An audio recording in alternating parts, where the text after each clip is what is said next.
Hello hi नमस्कार, मैं आपका सूरज सर स्वागत करता हूं आज के इस सेशन में। और आज हम बात करेंगे कि जो भी स्टूडेंट एनआईएस में पास हैं, यानी जिनका अक्टूबर में रिजल्ट आया है या उससे पहले आप पास हैं लेकिन वो अपने मार्क्स से सेटिस्फाइड नहीं है, उनको लगता है कि और परसेंटेज बन सकता है अगर हम दोबारा एग्ज़ाम दे तो मन में 2-3 सवाल आता है।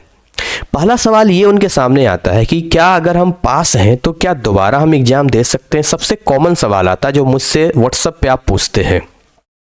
दूसरा ये आता है कि अगर हम एग्ज़ाम दे सकते हैं तो कितने सब्जेक्ट का एग्ज़ाम दे सकते हैं।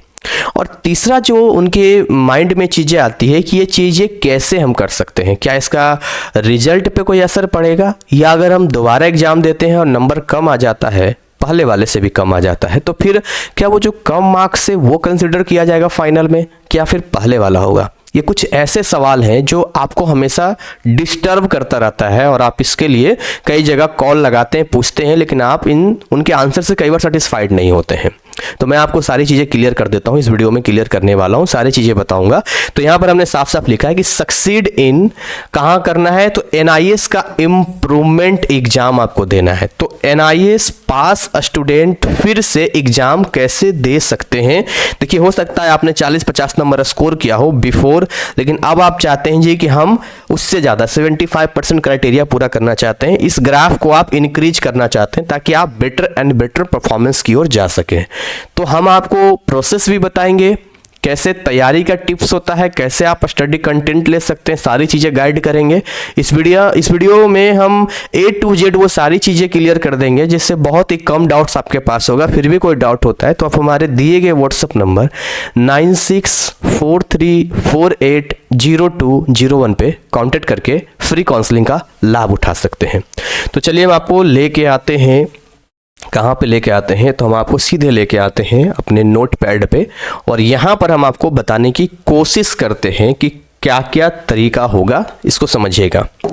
देखिए, यदि आप इम्प्रूवमेंट एग्जाम में आते हैं, रिसेंटली अगर हम बात करें तो आप एक तो अप्रैल 2024 में इम्प्रूवमेंट का एग्ज़ाम दे सकते हैं, ठीक है ना, या आपके पास जो इम्प्रूवमेंट होता है ऑन डिमांड का इम्प्रूवमेंट एग्जाम दे सकते हैं। मुझे पता है आप कह रहे होंगे सर ऑन डिमांड नहीं देना है, क्योंकि ऑन डिमांड एग्जाम का सिलेबस बहुत बड़ा होता है, और मैं भी आपको कहूँगा इसको अवॉइड करें तो ही अच्छा है, क्योंकि इम्प्रूवमेंट का मतलब होता है अच्छा मार्क्स लाना, और ऑन डिमांड में ज़्यादा मार्क्स उठ नहीं पाता है, क्योंकि इसमें टीएमए वाले चैप्टर भी पूछ देता है। तो चलिए हम आपको केवल और केवल अप्रैल 2024 के बारे में ही चर्चा करके बताते हैं कि कैसे करना है। यहाँ पे देखिए, आप ऑलरेडी क्या है, पास हैं, आप ऑलरेडी क्या है, पास हैं, कोई दिक्कत वाली बात आपको नहीं है।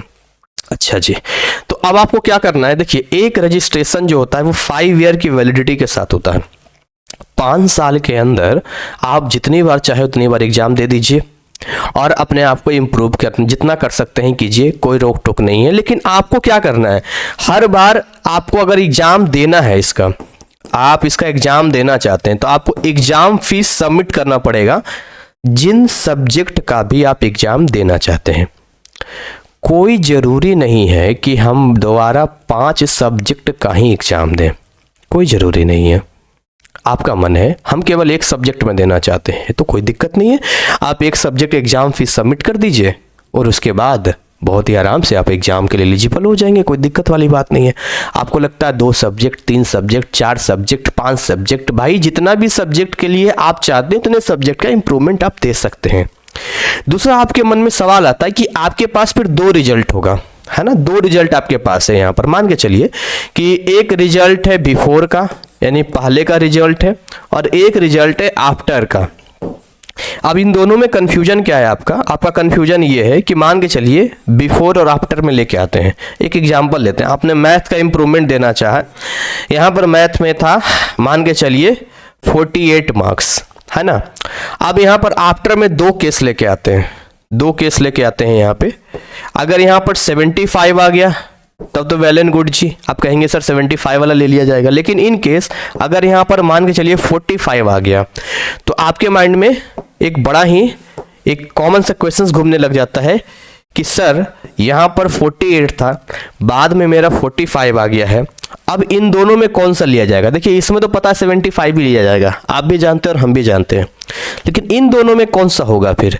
तो इस पर एक जजमेंट भी चला था कोर्ट में, इस पर एक मतलब बहस भी हुई थी पहले ये होता था कि जो बाद वाला है वही माना जाएगा, लेकिन जब दलीलें दी गई तो जज ने भी इस बात को माना कि बच्चों को इससे मतलब नहीं है कि इम्प्रूवमेंट दे के वो अच्छा नंबर ला रहे हैं या पहले अच्छा नंबर ला रहे हैं।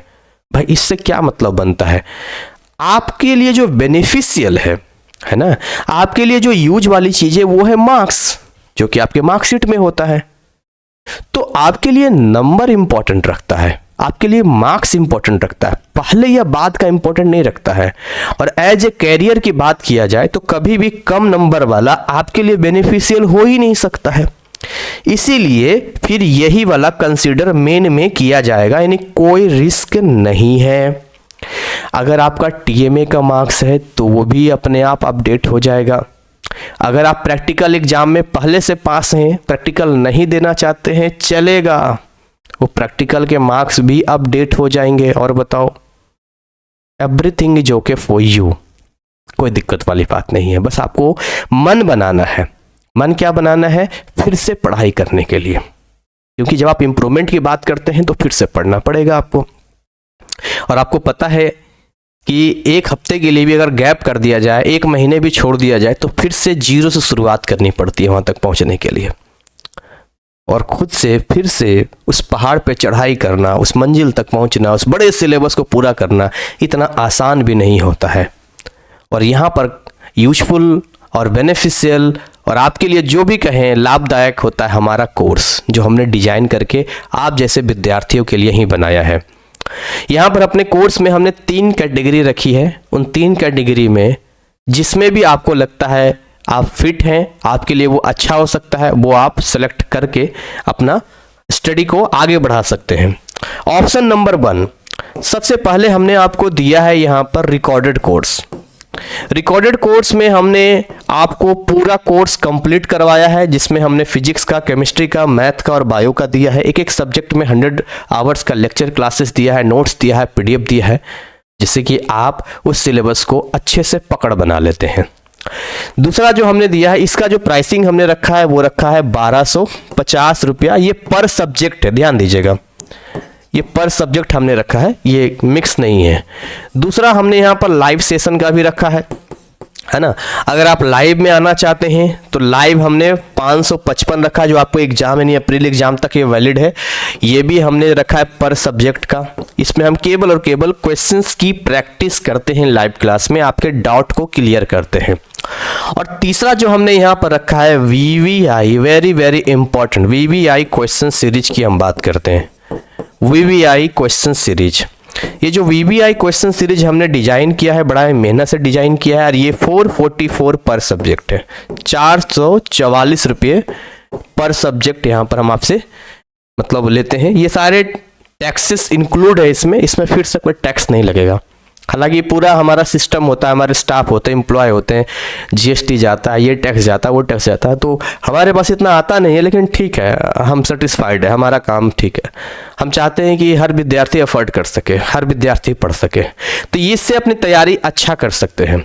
अगर इनमें से कोई यूजफुल है तो ले लीजिए, अगर आपको खुद से करना है तो भी हमने यूट्यूब पर बहुत सारे वीडियोज बनाए कि कैसे स्ट्रेटजी बनानी है फिजिक्स का, कैसे स्ट्रेटजी बनानी है केमिस्ट्री का, मैथ का, बाकी सब्जेक्ट का, लास्ट 30 डेज में कैसे पढ़ना है। पर वो ये तो बेस वाली बात है, अगर बिल्डिंग बनानी है तो नींव तो रखनी पड़ेगी ना, बिना नींव के तो काम नहीं चलेगा हमारा। और नींव तो यही है कि हमें चैप्टर की पकड़ होनी चाहिए, मजबूती होनी चाहिए। तो मैं आपको केवल एक रास्ता दिखा रहा हूँ, कोई ये कंपल्सरी नहीं है कि भैया आपको ये काम करना ही करना है, ये आपकी चॉइस में है, बाकी आपकी मर्जी है।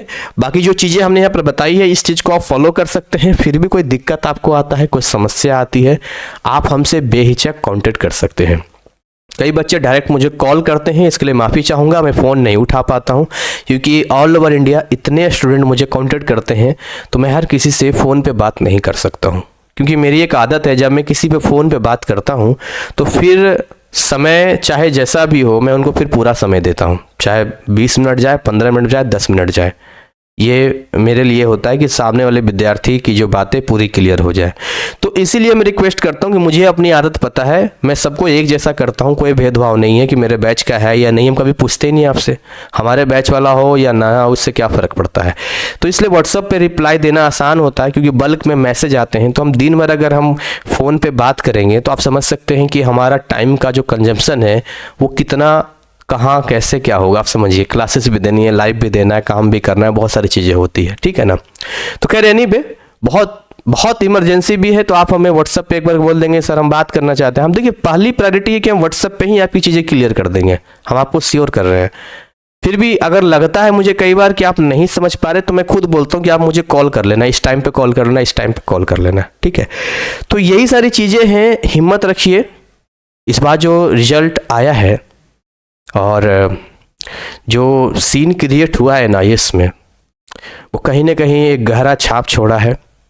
पर इसका मतलब ये नहीं है कि एक बार एक्सीडेंट हो जाए तो आदमी रोड पे चलता ही नहीं है ना। दुनिया में हर चीज़ के साथ कई बार गलत होता है, उसका मतलब ये नहीं कि हम यूज करना छोड़ देते हैं।